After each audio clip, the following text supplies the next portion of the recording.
आज का टॉपिक जिस पे हम बात करने जा रहे हैं that is how to increase your personal competency. यानी आज जिस पे हम बात करने जा रहे हैं वो ये है कि आप अपनी ज़ात की काबिलियत को कैसे बेहतर कर सकते हैं। तो इसको ज़ात को बेहतर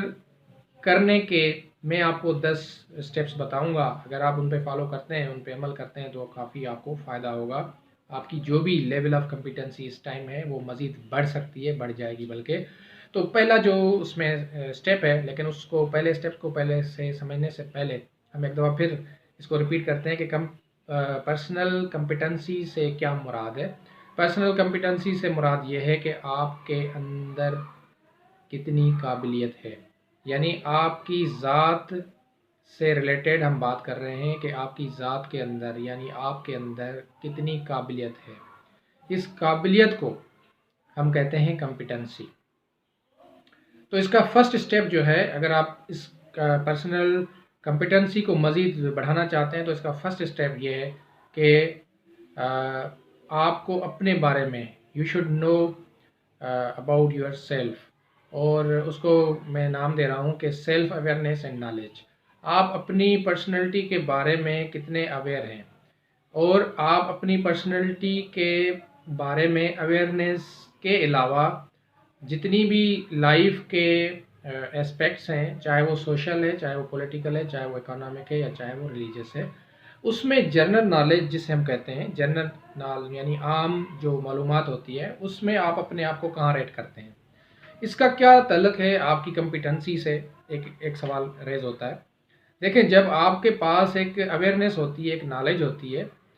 जिसमें आप किसी भी फील्ड से ताल्लुक़ रखते हैं, किसी भी शोबे में आप काम करते हैं, लेकिन आप सोशली आपके पास अच्छी नॉलेज होती है, यानी आप माशरे के बारे में नॉलेज रखते हैं, आपके पास रिलीजियसली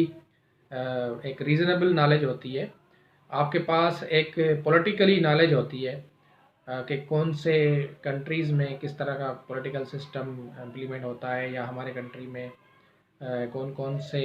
पॉलिटिकल रिफॉर्म्स हुए हैं माजी में भी और प्रेजेंट में भी। तो इस तरीके से जो इकोनॉमिक रिफॉर्म्स होते हैं दुनिया के अंदर या अपने मुल्क के अंदर या अपने माशरे के अंदर, कौन से रेवोल्यूशंस आए, इकोनॉमिक रेवोल्यूशंस आए जिसमें इकोनॉमी ने तरक्की की या इकोनॉमी गिर गई। तो इस तरह की जितनी भी रिलेटेड इन्फॉर्मेशन है, चाहे वो पॉलिटिकल है, चाहे वो सोशल है, चाहे वो इकोनॉमिक है, चाहे वो रिलीजियस है, आप सबसे पहले ये देखें कि आपके काम से उसका कंसर्न है या नहीं है, लेकिन आप अपने आप को रेट कहाँ कर रहे हैं उसमें। तो अगर आप उसको अपने आप को उसमें कम रेट कर रहे हैं तो उस पर आपको बढ़ाने की, उस नॉलेज को इंक्रीज़ करने की ज़रूरत है। रीज़न है क्योंकि ये मैं आपको आगे चल के बताता हूँ कि इसका एक इम्पेक्ट आता है। इम्पेक्ट ये आता है कि आपका कॉन्फिडेंस लेवल बढ़ता है, आपकी जिन लोगों से इंटरेक्शन होती है, और वो ज़रूरी नहीं कि हर वक्त काम की बात कर रहे होते हैं, वो जनरल बातें भी कर रहे होते हैं, लेकिन उन जनरल बातों में अगर वो सोशल रिलेटेड है, अगर वो इकोनॉमिक रिलेटेड है, अगर वो रिलीजियस रिलेटेड है, या वो आपका पॉलिटिक्स रिलेटेड है, तो उसमें अगर आपका इनपुट या आपका एक व्यू या आपकी एक अंडरस्टैंडिंग लेवल की बात की जाए और आप उसमें अपना एक व्यू इनपुट देते हैं, तो वो बड़ा इम्पेक्ट डाल सकता है if you know the accurate और करेक्ट रिजल्ट नॉलेज। अगर आपके पास वो नॉलेज है तो इसका बड़ा पॉजिटिव इम्पैक्ट जा सकता है। दूसरा इसका जो स्टेप है, तो सबसे पहला जो स्टेप था वो ये था कि आपके पास सेल्फ अवेयरनेस और नॉलेज कितनी है, इसका आपको पता होना चाहिए। दूसरा जो स्टेप है, यानी कॉम्पिटेंसी को बढ़ाने के लिए जो दूसरा स्टेप है वो ये है कि नो योर डोमेन। आपको अपने डोमेन के बारे में पता हो, यानी आपका डोमेन से यहाँ पर मतलब ये है कि आपकी जो भी जॉब है, जो भी जेडी है, जो भी आपकी रिस्पॉन्सिबिलिटी है, जिस भी काम से आप रिलेटेड अपनी लाइफ को स्पेंड कर रहे हैं, तो उसमें आपका जो रोल है, जो जेडी है, जो काम है, यानी जो आपका डोमेन है, जो आपका एक इलाका जिसे कहें, या जो आपकी एरिया ऑफ कंसर्न आता है, उसमें जो आपका काम है, जो आपकी रिस्पॉन्सिबिलिटी है, जो आपकी जॉब है, उसके बारे में आपको कंप्लीट पता होना चाहिए कि कौन सा काम मुझे करना है, कौन सा काम मेरी ज़िम्मेदारी में आता है और कौन सा काम मुझे नहीं करना या मेरी ज़िम्मेदारी में नहीं आता। कई दफ़ा हम वो काम कर रहे होते हैं जो कि आपकी रिस्पॉन्सिबिलिटी नहीं होती। काम करना, किसी और का हेल्प करना बहुत अच्छी बात है, लेकिन उस हेल्प या उस काम करने से अगर आपकी अपनी पर्सनल जो रिक्वायरमेंट है ऑर्गेनाइजेशन को या आपके अपने बिजनेस को या जिस भी फील्ड से आप ताल्लुक़ रखते हैं उसमें अगर आपके उस काम को ना करने की वजह से या आप प्रॉपर टाइम ना देने की वजह से आपकी अपनी परफॉर्मेंस पे एक सवाल क्रिएट होता है, तो वो हेल्प करना किसी और की यहाँ पर इतनी ज़्यादा ज़रूरी नहीं है जब तक आप अपना काम कर लेते हैं। बिल्कुल उसके बाद आप लोगों की हेल्प कर सकते हैं, अच्छी बातें करनी चाहिए, but you should know your domain कि आप अपना जो काम है, जो आपका असाइनमेंट है, जो आपकी रिस्पॉन्सिबिलिटी है, उसको आप फुलफिल कर पा रहे हैं या उससे कम काम कर पा रहे हैं या उससे ज़्यादा कर पा रहे हैं। अगर ज़्यादा या कम कर रहे हैं तो उसको अंडरस्टैंड करें और उसको मैनेज करने की कोशिश करें। तो दूसरा जो स्टेप था वो ये था कि आपको अपने डोमेन का पता होना चाहिए, आपको अपनी जॉब रोल का पता होना चाहिए, आपको अपनी काम का जो सर्किल है उसका पता होना चाहिए, आपको विद इन सर्किल काम करना चाहिए और वो बड़े फोकस और रिजल्ट ओरिएंटेड अप्रोच के साथ और लॉन्ग टर्म अप्रोच के साथ करना चाहिए। थर्ड स्टेप ये है कि अगर आप अपनी कॉम्पिटेंसी बढ़ाना चाहते हैं तो थर्ड स्टेप ये है कि आइडेंटिफाई योर एक्सपर्टीज़। आप जिस भी काम में जिस भी फील्ड से ताल्लुक़ रखते हैं, जो भी आप काम कर रहे हैं, either you are doing a job और यू आर अ स्टूडेंट और यू आर अ बिजनेसमैन, आपकी एक्सपर्टीज़ कौन कौन सी चीज़ों में है। अब यहाँ पर एक्सपर्टीज़ की एक लिस्ट आती है। मिसाल के तौर पे आपकी सॉफ्ट स्किल्स में कौन सी एक्सपर्टीज़ है। सॉफ्ट स्किल हम किसको कहते हैं? सॉफ्ट स्किल्स का मुराद ये है कि आपकी personal habits, personal attitude, personal attribute या पर्सनल क्वालिटी जिससे आप अपने आप को और अपने सराउंडिंग में जो आपकी इन्वायरमेंट है उसमें जितने भी लोग हैं उनसे आपकी इंटरेक्शन होती है और आप उनको अपनी बात समझाने के कायल होते हैं या वो आपकी उस बात को समझ के आपसे पॉजिटिवली इंटरेक्ट कर रहे होते हैं। तो सॉफ्ट स्किल्स का मतलब ये होता है कि आपकी पर्सनल हैबिट्स, क्वालिटीज़ और आपकी जो एट्रीब्यूट और एटीट्यूड होता है उससे रिलेटेड आप कितने एक्सपर्ट हैं, लोगों को अपना बनाने में कितने एक्सपर्ट हैं, आपको लोगों की बातें किस तरीके से अंडरस्टैंड करने के बाद उसको अंडरस्टूड यानी उनको समझाने की एक्सपर्टीज़ हासिल है। तो इसको हम कहते हैं सॉफ्ट स्किल्स। उसके बाद आता है जी हार्ड स्किल्स। हार्ड स्किल्स में आपके पास आ जाता है जैसे कोई आप कोई डिग्री करते हैं, कोई एजुकेशन जिसमें सर्टिफिकेशंस आती हैं, तो सर्टिफिकेशन से रिलेटेड, एजुकेशन से रिलेटेड जितनी भी आपकी स्किल्स, एक्सपर्टीज़ बनती हैं तो उसको हम कहते हैं हार्ड स्किल्स। उसके बाद आपके पास आ जाती हैं टेक्निकल स्किल्स। टेक्निकल स्किल्स से मुराद ये कि आप सपोज़ करें किसी भी फील्ड से ताल्लुक़ रखते हैं बट आपका काम कंप्यूटर में, कंप्यूटर की एप्लीकेशंस में पड़ता है, जैसे MS ऑफिस है, एक्सेल है, पावर पॉइंट है या इस तरह की बाकी सॉफ्टवेयर्स हैं या ईमेलिंग सिस्टम या जो भी साइंस टेक्नोलॉजी के बेस पे जिन एप्लीकेशंस में आपका काम पड़ता है उसमें आपकी एक्सपर्टीज़ जो भी होती हैं, those are known as technical skills. Technical skills के बाद आपके पास आता है मैनेजरल स्किल्स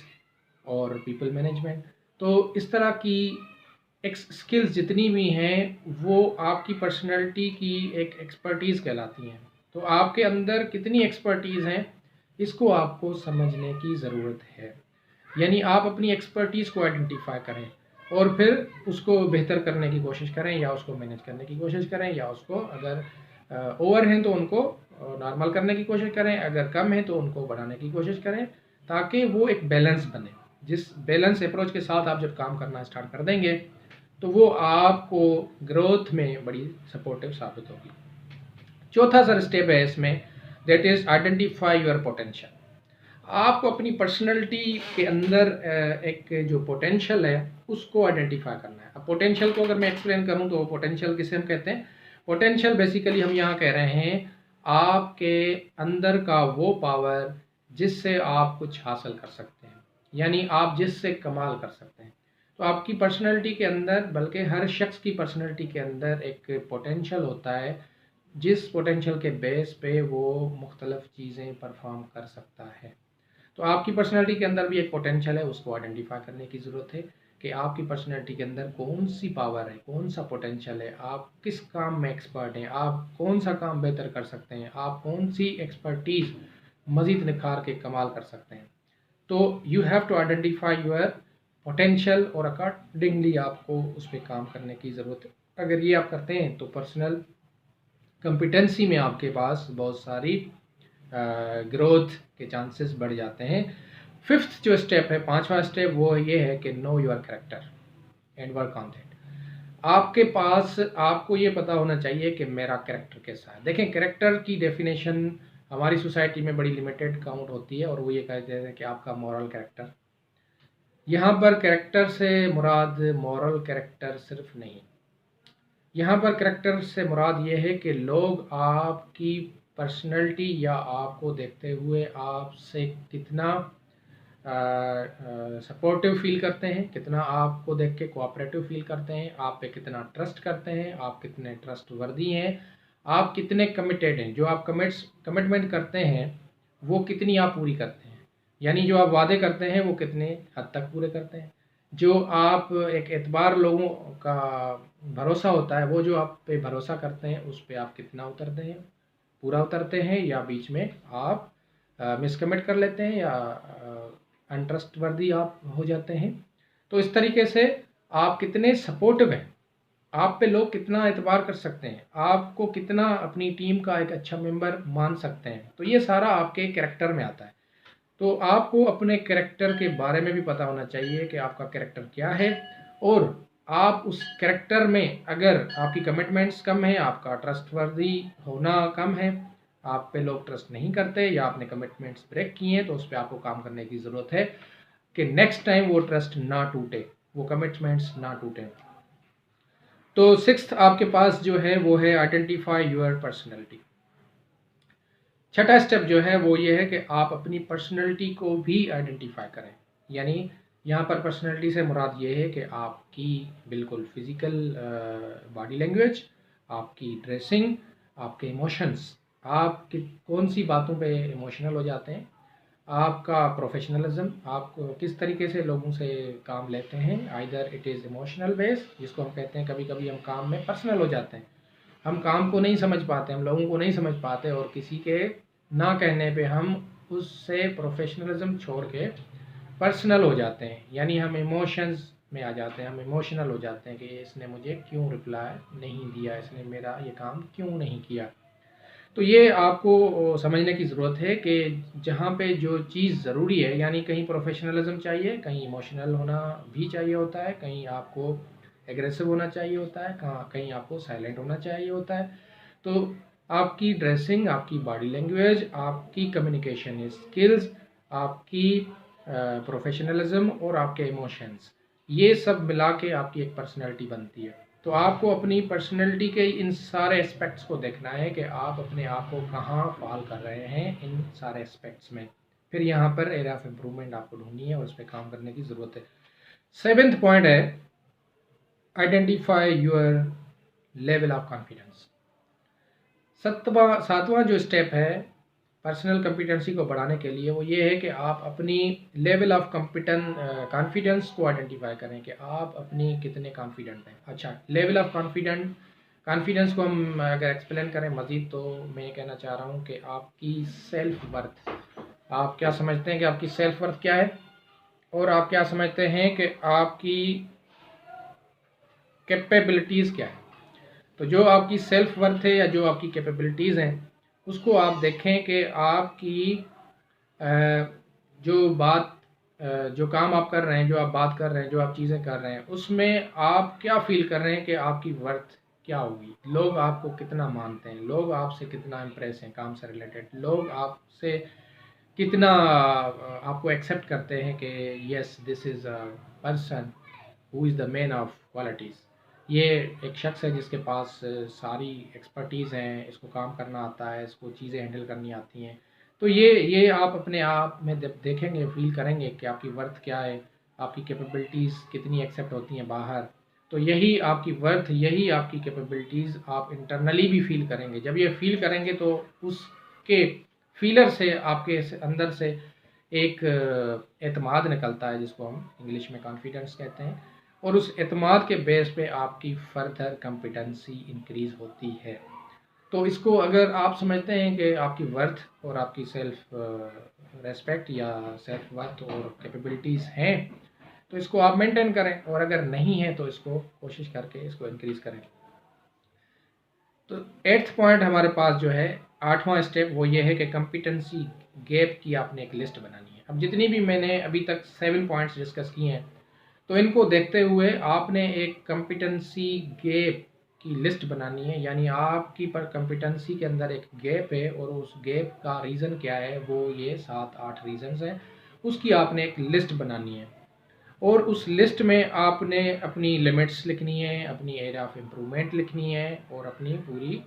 वीकनेसेस भी बयान करनी है। तो 8वां स्टेप आपने एक लिस्ट बनानी है गैप्स की। 9th स्टेप जो होगा वो ये होगा कि आपने अब ये गैप्स की जो लिस्ट आपने बना दी, आपने एक पूरा एनालिसिस कर दिया, तो अब आपको बैठ के एक टाइमलाइन सेट करनी है और एक वे फॉरवर्ड सेट करना है, जिसको हम प्लान कहते हैं। एक प्लान बनाना है कि मैं अपनी इस वीकनेसेस को, इन लिमिटेशंस को जो कि कॉम्पिटेंसी पर्सनल कॉम्पिटेंसी में एक डिफिशिएंसी का काम कर रही हैं, उनको कैसे फिलअप कर सकता हूँ। और उस पे आप एक वर्क फ्रेम बनाएंगे और उस वर्क फ्रेम बनाने के साथ साथ उसमें एक टाइमलाइन सेट करेंगे और एक पूरा प्लान होगा और स्टेप बाय स्टेप उसमें आप उसको एक एग्जीक्यूशन फेज में लेके जाएंगे।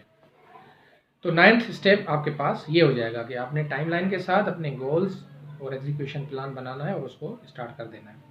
10वां स्टेप जो होगा वो पर्सनल कॉम्पिटेंसी को बढ़ाने के लिए वो ये होगा कि जब आपने एक प्लान बना के विथ टाइमलाइन एक एग्जीक्यूशन फेज में उसको डाल दिया, तो आपने अब इसको फॉलो अप करना है कि आप उसको कम्प्लीटली कर रहे हैं या नहीं कर रहे हैं, और साथ साथ आपने उसको रिव्यू भी करना है, यानी आपने एनालाइज भी करना है, रिव्यू भी करना है कि मैंने जो स्टेप्स लिखे हैं, जो मैंने टाइमलाइन लिखी है, क्या उस हिसाब से मैं अपनी पर्सनल कॉम्पिटेंसी पे पूरा उतर रहा हूँ, काम कर रहा हूँ, अपनी एरिया ऑफ इम्प्रूवमेंट पे जो काम करना था वो कर पा रहा हूँ या नहीं। तो अगर यहाँ पर आपको लगता है कि आपकी उस जो रिव्यू प्रोसेस के दौरान आपको पता चलता है कि आपकी प्रोग्रेस में खातिर ख़वाह इम्प्रूवमेंट नहीं है, या अगर इम्प्रूवमेंट है बट टाइमलाइन आउट हो रही है, तो उसको दोबारा से एक रिव्यू करें कि किन वजूहात की वजह से आपकी वो टाइमलाइन मीट नहीं हो रही, या किन वजूहात की वजह से अभी तक टाइम पे भी आप काम करना चाह रहे हैं और वो हो भी रहा है लेकिन रिज़ल्ट नहीं आ रहा। तो what are the reasons behind those results, के वो रिज़ल्ट क्यों नहीं आ रहे, क्या रीजंस हैं, तो इसको आपने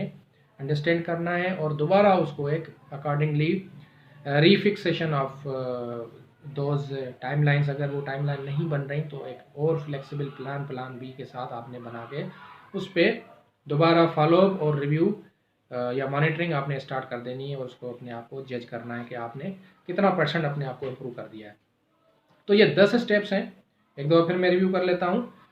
कि पहला स्टेप ये है कि सेल्फ अवेयरनेस और नॉलेज, अपने आप के बारे में आपको पता होना चाहिए। नंबर 2, आपको अपने डोमेन का नाम पता होना चाहिए। नंबर 3, आपके पास क्या एक्सपर्टीज़ हैं उसको आपको आइडेंटिफाई करना है। आपके अंदर कौन सा पोटेंशियल है जिसको आप मज़ीद उससे फ़ायदा ले सकते हैं, इस पर आपने फोकस करना है। आपका कैरेक्टर क्या है, अपने पॉइंट ऑफ व्यू से नहीं, लोगों के पॉइंट ऑफ व्यू से, उस पर आपको नॉलेज होना चाहिए और उस पर आपको काम करने की ज़रूरत है। अगर ज़रूरत है तो कर दें, नहीं है तो मेंटेन करें। और आपको अपनी पर्सनैलिटी को आइडेंटिफाई करना है, आपको अपनी लेवल ऑफ कॉन्फिडेंस को जज करना है और उसके बाद एक लिस्ट ऑफ गैप्स बनानी है। और लिस्ट ऑफ गैप्स बनाने के बाद आप उसकी एक टाइमलाइन, एक प्लान बनाएंगे ताकि उसको आप एग्जीक्यूट कर सकें in terms of area of improvement plan. उस एरिया ऑफ इम्प्रूवमेंट प्लान बनाने के बाद जो उसकी एग्जीक्यूशन स्टार्ट हो जाएगी, तो उसका